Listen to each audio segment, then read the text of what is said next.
Okay, here we are with my fourth installment of my cancer comedy routine.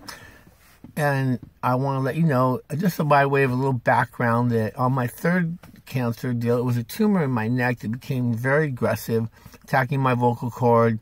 Several other items were going to be compromised, and my surgeon was quite concerned. Anyway, I subsequently had chemo and radiation.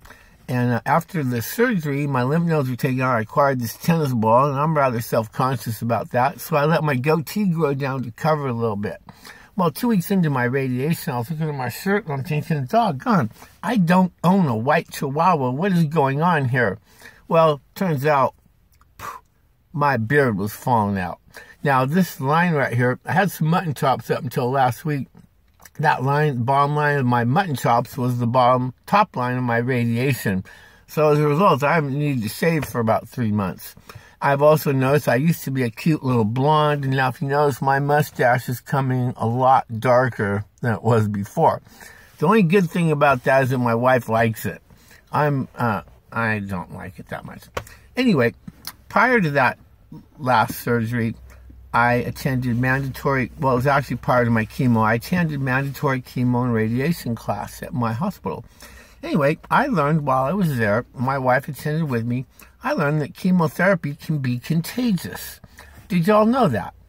I was advised to practice safe sex while going through chemotherapy. I thought, forget that, I'm going to get some of her hair to fall out. Now, we had been seeing a sex therapist who told us to put a little spice in the mix, you know, but I don't think they were counting on radioactivity. However, my wife is happy because now we don't need to leave the light on all the time. Anyway, she's from the Midwest, and she thought she saw a firefly in the backyard the other night. Turns out it was me bobbing along. Now, while we were at that class, one of my nurses was attending as well. Now, we thought she was there getting continuing education, CE, and she was in her full uniform. After talking to her, it turns out she's been doing cancer for 8 years, in her words. And I was a little new, and so I didn't know what the etiquette is at the cancer center. You're probably, is it like the big house, you know? You're not supposed to say, dude, what are you in for? So I didn't say anything. Anyway, the following week, we were in clinic, and she was there, and so she allowed that she had breast cancer. Now, whenever I hear that, I automatically try not to look at a woman's chest, but in this case, she was full figure.